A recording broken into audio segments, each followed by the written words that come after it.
Her body like the Wild Wild West. What if you done wild out, yeah? Riding in the big God bless. She's all inferno. Yo, everybody. Welcome back into the Sunday Funday podcast. We are here for another thrilling edition as the preseason series rolls right along. We've got Colton joining us here tonight. Perhaps surprising to some, a rookie playoff team in year one of the Wild West for Colton. He came out and got it done, but we'll get to that. Colton, how's it going tonight, man?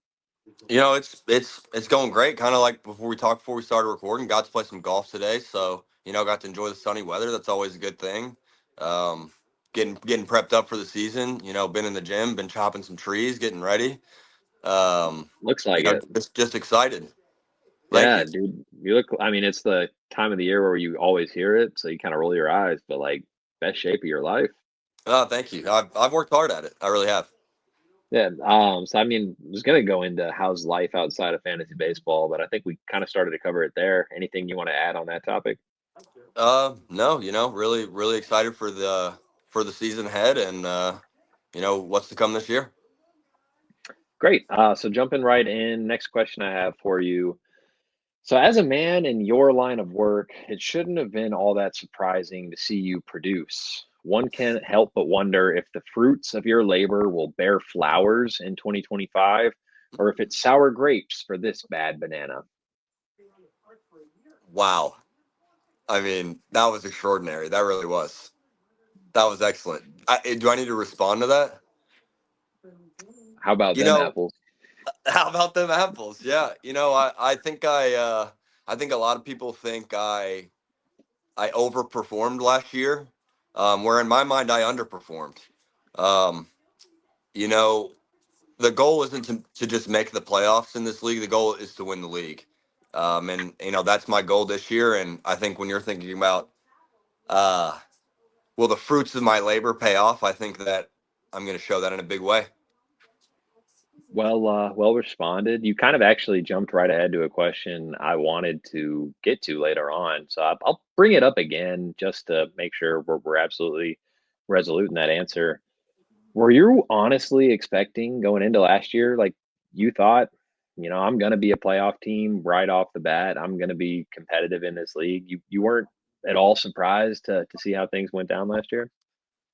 No, I wasn't. One, I think I'm a very strong fantasy player in general, and I think there's some fantasy aspects that, regardless of sport, it's about just knowing how to manage the team, and it's about the effort you're willing to give it, which I think everybody knew that I was going to give as much effort as the next guy. And then I kind of got my training wheels session in the previous year with Nikki. I had, 8, 10 weeks where Nikki had given up or whatever he had said, where we kind of got to co-manage the team and I got to log into the account and at least kind of keep track of what was going on. It made me a little familiar with, some strategy of what could be done. And so I had full belief that I'd be competitive in my first year. And, from the day that I drafted, I felt confident that I was going to finish with more wins than losses, and get in the playoffs. And I truthfully wasn't very surprised. No. I think that's maybe an underrated aspect that you did get a little bit of that trial run with Nikki briefly checking out, sharing his account with you the year before. That's not something I really like paid much mind to. I'm like, did he really get, that much experience from it? But maybe that is something that just gave you a little bit of familiarity with the league and helped you hit the ground running. Yeah, I mean, it certainly didn't hurt, right? Yeah, for sure. But going into this season, do you feel like your understanding of the player pool is significantly different than where it was last year? No, I don't. Do I know more players? Probably. Um, but at the end of the day, it doesn't feel like it's about knowing the players as much as it feels like it's about just being able to read and respond to the averages, to the numbers, find some trusted resources out there, especially when it comes to around draft time. I've got some opinions on some guys this year that were last year coming into the season. I practically had no opinions on anybody. I could speak on Shohei Ohtani and Aaron Judge, but outside of that, there was very little that I was going to be able to talk about in the MLB. And so this year, I'm a little better versed, but the strategy really remains the same. It's about the numbers. It's about trying to get guys that I think are in good positions, and I may not know the most about the MLB in general, but I don't think that's going to matter in the long run. You mentioned at the beginning of that response there, like getting opinions from guys going into draft time.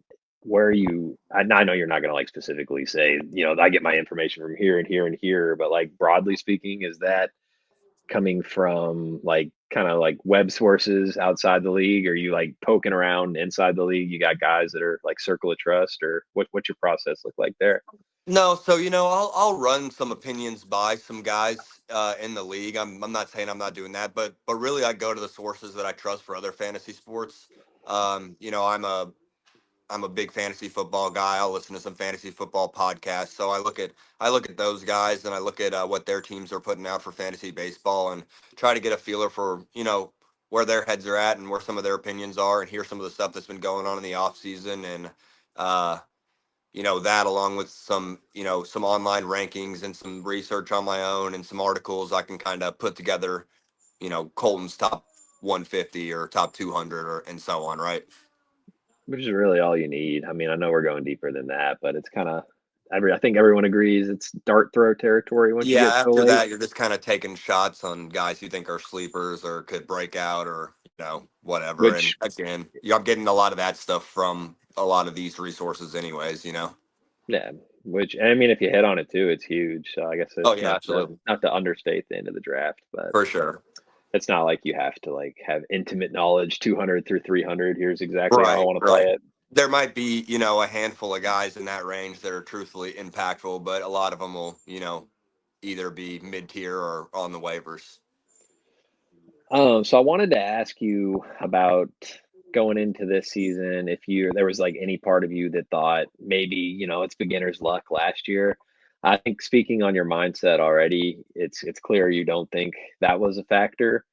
But if No, we I were actually, I take that kind of insulting, like to be truthful with you, Henry. Like the fact that so many people were surprised feels insulting to me. Because people who have played in other leagues with me, they know about the dedication that I'm going to give to the fantasy sports. They know I love to gamble. I love to compete. I love to talk trash. So, it shouldn't have been a surprise that I beat out those other six guys, those other five guys, whatever it was, to get in there. Can we like break down your season last year? Were there Let's like break it down. what were the lucky things that happened to you, and what were the unlucky things? Because I remember you had Trout who got hurt, you had Royce Lewis who got hurt like first day of the I had I season. had several of the guys that got hurt. Hit. I had great pitching all year. A lot of it was based on picking up guys in good matchups, and then I got some really really good value out of some closers late, and was able to sneak a couple of those categories throughout the year. When my guys were playing and they weren't hurt, they were top tier. So I had a great peak. I was first in the league in regular season at some point in the mid year mark when my guys were all playing and they were all healthy, which was a big takeaway from this season, obvious, and that's what a lot of people were warning me of when I was drafting those guys. Was obvious that those guys were going to get hurt. But that may be where my lack of kind of MLB knowledge did play a factor in my draft strategy, just not really understanding um, how consistent some of these guys just find a way to not be on the field. It seems like the one sport on planet Earth where it'd be very easy to not get injured, and somehow these guys get injured every single year. So it was a learning experience. I don't think you'll see a lot of those same guys on my team this year. That definitely hurt me when it came, when it counted towards the end of the year when we're talking about the playoffs. And, I was going into the playoffs with none of those guys active because by that point in the year, they were all shut down or all still injured. So, that was punishing for me, but I think I got some good takeaways from it. And like I said, I think you'll see a much improved roster this year. Does that play into your mindset at all for this coming season? Are you maybe a little bit more risk averse when it comes to drafting quote unquote injury prone players? I just think I'm going to be better about where to take my shots. Would I have had all of those players? No, I think there was some draft picks I could have looked in a different direction, but I think I got good value in all those spots where I took them. And I'm a firm believer of just taking the best player, regardless of who that is. I'm going to take the best player. Um, it didn't work out. Would I, if I can get good value out of those guys this year, I'm not gonna shy away from it. But they're definitely I'm definitely going to take a slightly different approach into the draft this year. Which is actually kind of a good segue into our Sneech question of the night, brought to you by the most elite group of fantasy baseball managers that there is, the Starbelly Sneeches. I know a lot of animosity between the Sneeches and the non-stars these days, but we could perhaps touch on that after the question. So Perhaps. what we've already kind of touched on this one a little bit, but we want to hear a little bit more about some other takeaways from year one, and if you will be managing differently at all now that you've kind of got a feel for our league and how folks play it, and maybe the drafting styles slash playing styles of the various league members. Oh yeah, absolutely. I mean, I'm not going to give away specifics. I Sure, can't. sure, sure. I can't tell you I can't tell my targets they're my targets, right? But there's some clearly weak-minded managers out there, especially when you think about Sunday trades. There's some people that I'm not going to sit here and say wins aren't valuable, but there's some people that will really, really give you some stuff on a Sunday to try to squeak out a win. And I found myself in multiple scenarios where I took a massive crop, and that other manager didn't find themselves in a winning position on Sunday evening, anyways. So I know who I can get there. I know who to get up and offer to early on Sunday morning when they're in a pinch, because I know somebody's going to give me some value. I Yeah. know everybody's on the same page as far as I don't really feel like anybody's going to be grabbing any type of pitching early in the draft. And if you are, I think you're a fool. So go for it. I don't care if that opinion gets out there. If you're drafting um, pitchers early in the draft because everyone's saying they're not going to do it, go for it. More power to you. But I won far more weeks off of good spot starts last year than I did my studs. My studs were very disappointing when you think about a pitching perspective. They just didn't really show up. And I feel much more comfortable playing against the bad bats than I do trying to snipe, the Cy Young winner. and that seems like it's been the prevailing opinion in our league for years now. Everyone is so hitter heavy these days, but like everyone's even more vocal about it this year. It's like the one thing people are actually like outspoken about going into the draft. I feel like so much is kind of behind closed doors, secret, like text, like who are you taking, who are you taking, but nothing's Right. like out there. But like everybody is saying, like, no, no way, hell no, I'm not drafting No. pitching I mean, early. look, I Like, looked at some projections and they've got like Scooble going in the top 15 or something, and it just seems crazy to me. yeah, I mean, Skeens too is right up there. Yeah, Obviously, it's he crazy. looks like a keeper in our league, super Right. right with Dawson. But yeah, I mean, Wheeler's pretty high up in like normal drafts. But you think about our league and just how far back it is going to get pushed. Like with everybody doing it this year, like it could get pretty extreme, like where we're seeing some maybe crazy values for top SPs. But Yeah. Yeah. it's We like absolutely could. you got to pounce on the hitter market too, though, while everybody's doing that. So it's a weird situation.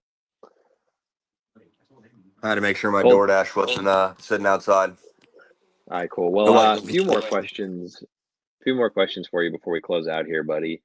yeah, let's get it. Um, being a man whose heart is close to produce, growing, and fruits, vegetables, things of that nature, if you had to start a farm with four members of the league, not including yourself, who are you taking, and what are their roles going to be on this farm? That's an excellent question. I'm gonna have to take a moment. Sure.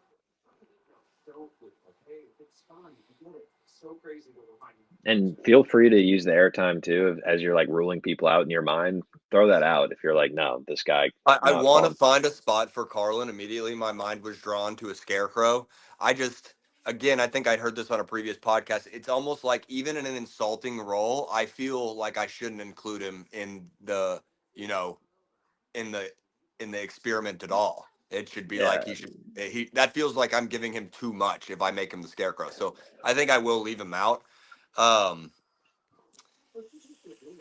I'm nervous about Coach's knees. I don't think Coach could plow a field. I don't does not think have. that he could carry a bale. Um, could he ride a horse? Maybe. But do you know who I feel much more confident can ride a horse?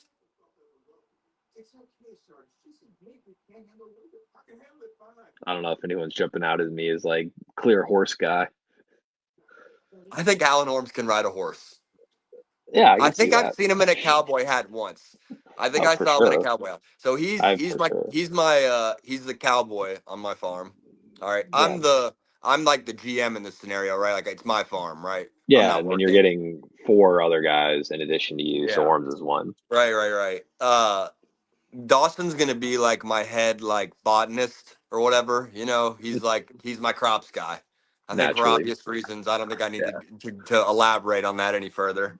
sure. Um, I think Lil Jay's gonna work the fields. I do. And I'll tell you why. I think that he needs to get out there and work the fields. I think he'll make him stronger for it. And if I'm looking at the league as a whole and I think about people who have definitely not worked the field in their life, Lil J comes to mind first.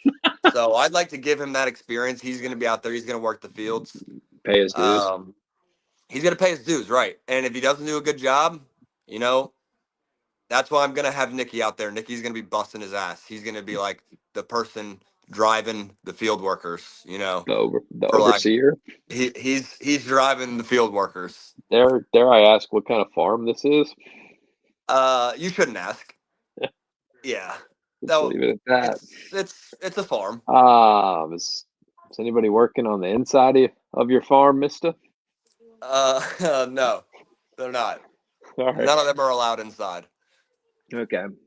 Apparently not allowed inside the league either, as I'm quickly kind of going through our roster here. This is enlightening, but maybe something to tackle in future issues. Future editions, rather, of the podcast. Going off the rails here a little bit. Colton, I think it's time for our bold predictions. Is Mm, there anybody you want to call out? Anything you think that is going to happen that might surprise some folks? you know, I think I just kind of alluded to it in a way. Um, I think our field worker surprises some people this year. I think he does. I think that I don't know that I can think that he's going to get into the playoffs. But I think he causes some people some very significant L's this year. And I think when we get to late year, even if he's out of it, he strikes me as someone that's still going to want to play kind of spoiler against some of the other teams. And I think, regardless of if he finds himself as one of the lower seeded or higher seeded playoff teams or just outside, I think he makes some noise. I think we're going to see some people finish behind him. Putting some Um, respect on Lil J's name. Yeah, I think that I think it's the matter of effort, and I think there's some people that just don't put the effort in as much as even they think that they put the effort in. I don't think it's quite there. And I have another one, and I hate to say it because I love the guy, but and I haven't I don't know the league history. I don't know if this has ever happened before, but I do think we see a back-to-back last place finish for Connor Taylor. It's never happened. No, we've never had I back-to-back I do last place. think we see it back to back. I think that he tries to overcompensate this year, goes too far the other direction. He gets a little bit too deep in his own head as far as trying to make up for the mistakes of last year, and I think it costs him. I think it costs him another season. That I love those. Those are a couple bold ones. I don't love my fellow Sneech Connor catching some flack there. I think he has a good chance of bouncing back this year, but it would be wild to see about back-to-back wild or back-to-back last place, that is. Yes, it would be. Which brings us to the segment of the show where it's time to get accountable. Colton, you got something on your mind? I do. I do. We're gonna step it up a little bit from last year. We're not gonna do anything too crazy. But if I do not find myself in the playoffs come the end of the year, I will be taking. I can take the entire league. I will be treating the playoff teams to some dinner and a game package at a Dave and Buster's or Main Event some sort of game venue like that. So we'll go out. I don't know specifically. I don't know that I can get specific, but I'll definitely take care of some food for everybody and some sort of game package so we can all go out and celebrate. Let's go. I love it, buddy. That's a fun one. I feel like the people are going to be psyched to hear that. Yeah, hope so. I hope we don't do it, but right. If we do, it would be a fun time. We'll certainly see if it comes to it. Are there any closing thoughts you want to give us before we wrap it up here? The Sneetches have it coming. We're coming this year. You all you might want to watch out. It's been a little while since a non-Sneetch has won the title. I've only been in this league 1 year. Could you tell me who the last non-Sneetch to win a title was?